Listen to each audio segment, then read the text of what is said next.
Hello. So I went on to social media today and said, I'm going to try and do my first proper video on here. What should I talk about? Now, given that this, depending on what platform you're watching this on, this is like day one on one of the platforms, and this could get me kicked off. So I'm not going to do that because, as we know, we're not alone. So what I'm going to do instead, and bear with me, this is very low tech. I do not have a production team. It is literally me and my laptop and a fluffy muff and some notes and a bit of a glass of wine. So this is what I thought we would discuss tonight. This will get slicker in the fullness of time. I want to talk about all the conversations you're going to have with your mates, possibly this weekend, when people say to you, so do you think you're going to V the kids? Again, there's a bit of code going on here because I don't want to get kicked off on day one. Are you going to V the kids? This is going to be something we're going to be talking about a lot in this country in the next few weeks. If you remember, it was the Pfizer vaccine was given emergency use by the MHRA, it's the Medicines, Health and Regulatory Authority in this country, for 12 to 15-year-olds. Emergency use. What emergency are we rescuing the kids from? That is question one. And at the moment, the Joint Committee on Vaccination and Immunisation Recommendations, I swear to God, man, if they just use things with fewer syllables, this would get talked about more in the mainstream media. That joint committee, headed up by a guy called Robert Dingwall. Well, Dingwall has been in the press today, making all the right noises, actually, saying that he thinks he doesn't want to jeopardise the decision-making process because they've still got to decide on what they're going to do. But he says, looking at the figures in America from the Vaccine Adverse Events Recording System, it's not looking good. It's not looking likely. Looking good for the teens, it's not looking likely, okay? So it's like that at the moment. It's like that. And we should be talking about it more on the press and the mainstream media. We should be having these debates. As you know, we're not really having the debates. What happens is the debate is, we're going to vaccinate the kids and you need to tell me why that might not happen. That's the position that I'm seeing at the moment. I'm sure you see the same thing. But look, on a personal level, for us as individuals, how do we handle those conversations? That's what lots of you have got in touch with me about today, not just this. And this is how it tends to go. I just want to give you a few tips of how to handle these chats. So people will go, so, Bev. I mean, people who know me kind of, they know what my answer is going to be. But just play with me here. Just do a little bit of role playing. So, Bev, are you going to be the kids?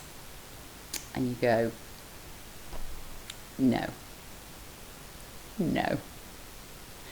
At which point they will say, oh, really? And then you might want to go, are you fucking mental? Don't do that. You go, no.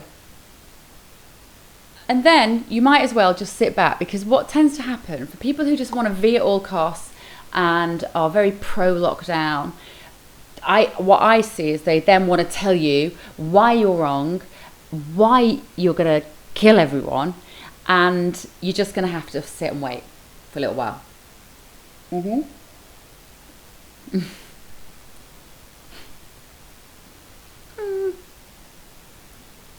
Yeah. Yeah.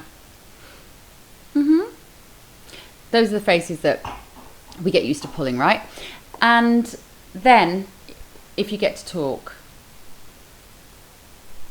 and we do need to talk, and if anybody asks you your opinion on this, and if you feel that you do not want to feed the kids, these are my suggestions of how to handle it. First of all, you say, well, if we do, it will be the first time in history that we vaccinate a demographic for something of which they are at no risk of dying or being seriously ill. It's a big deal. It's a really, really big deal.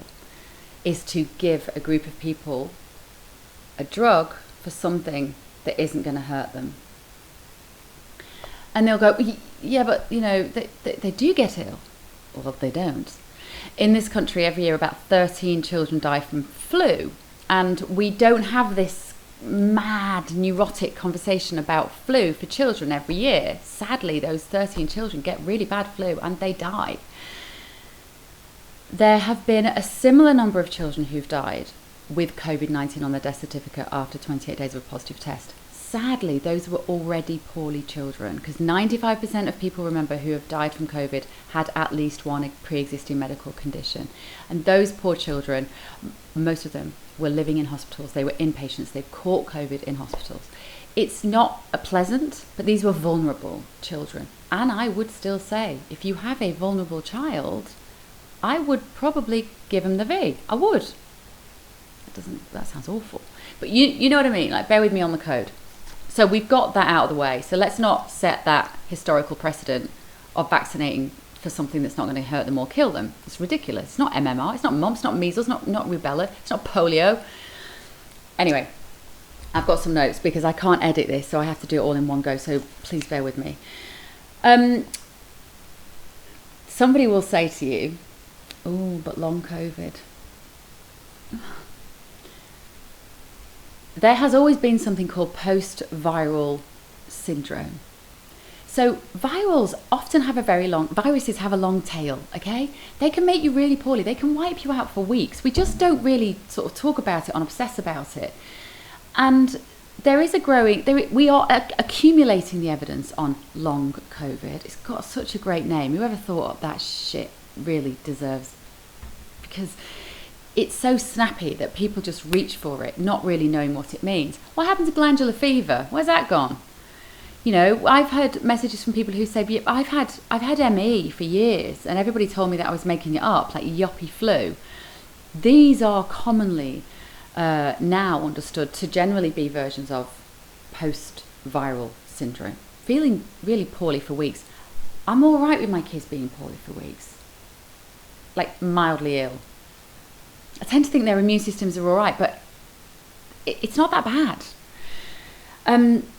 So, in America and in Canada, we have now the verified deaths and injuries from the vaccines in young people. Myocarditis, I'm sure you've all heard about that, is a problem in young men getting the vaccines, weirdly.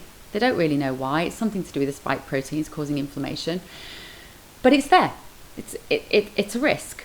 So even if the numbers are really small, so like even if you're looking at like 1 in 10,000 or 1 in 100,000 young people being injured by these drugs, if we are going to vaccinate 10 million British children, some of them will be dead by Christmas. They'll be dead by Christmas. Somebody's kid, won't be mine, somebody's kid will be dead by Christmas. So if we're all right with that, crack on. I'm not all right with that. Long-term effects. Now, if your friend is still listening to you at this point, they might have walked, out the room. We know that there are some injuries from vaccinating children against a disease which doesn't harm them. We're seeing that. We're seeing it in the VAERS system in America, and we're seeing it in the European reporting system as well. So we're in phase 3 safety trials. Do not forget that until the end of 2023. Even the adults who are getting the drugs, they are still taking part in a trial until 2023. This is an entirely new technology. It bears no resemblance to traditional vaccines. This use of this mRNA or viral vector DNA has limited or unprecedented use in humans. All right, you say, well, who gives a shit, Bev? We were in a pandemic. Like, people were literally dropping dead in the streets. I know they weren't. But we needed something. And you know what? We did need something. And that's great. But the young people do not need it. And the thing is, we have no long-term data of what these drugs will do to young people or old people. Now, if you're 80, long-term data, not that relevant. If you're 8, it's really friggin' relevant. If there are any ill side effects in the long term, we need to know what they are. And we need to see them in the adults first, and then we decide whether we want to take the risk with the children. That's not controversial to me. Also, just remember, this is the quote. All right? Remember that the manufacturers of these drugs are completely exempt from liability. All right? There's a guy called Ruud Dobber. So Ruud Dobber is one of the senior executives on the AstraZeneca team. And Mr. Dobber said, and I quote, "This is a unique situation where we as a company simply cannot take the risk if in 4 years' time the vaccine is showing side effects." Right-o, Mr. Dobber. Right-o. So, all right, let me just get this right. So, Ruud, you won't take the risk of being liable for anything that goes wrong with these drugs because it could cost you money. But I am expected to take the risk that could cost me my child's life. That's what that means. That's what that means. I do hope your friend is still sat in the room at this point. What they might say, if they are, is, well, I get all that, Bev. Obviously, they're talking to me, but I get all that. Whatever your name is, insert name here. But I'd be giving it my child to protect other people. No, you wouldn't. No, you wouldn't, you big fat liar. Like, when did parents decide that their child's life was worth risking to potentially protect an elderly stranger? Or even an elderly person that they love. You know, well, because I know what's going to happen if the teachers start dishing it out in schools and they use Gillick competence, which basically means it won't be up to you as parents, it will be up to the child. They're doing this in Canada. Gillick competence is, can the child make a decision for themselves? Yes or no? If they have Gillick competence, you say, well, yes, they can. Don't think about that. You won't sleep at night, but it is a thing. And so if the teacher says, well, you know what, you should really take this so you don't kill Granny. Has anybody asked Granny whether she wants to be protected by the young people? Because I heard this brilliant analogy the other day, which was that if you're all on a desert island, what you're effectively doing is burning the young people to keep the old people warm. And that goes against everything we've believed from an evolutionary and a cultural point of view. Adults protect children. Children do not protect adults. That is beyond belief. So another reason why not? By all means, take notes to your lunch with your mates. I would suggest that. Oh, here's a good one. They often say, well, you know what? Kids are little vectors, aren't they? They're terrible vectors of this. So I just don't want them to have it because I don't want them to spread it to other people. That is not borne out by the evidence at all. Nowhere in the world.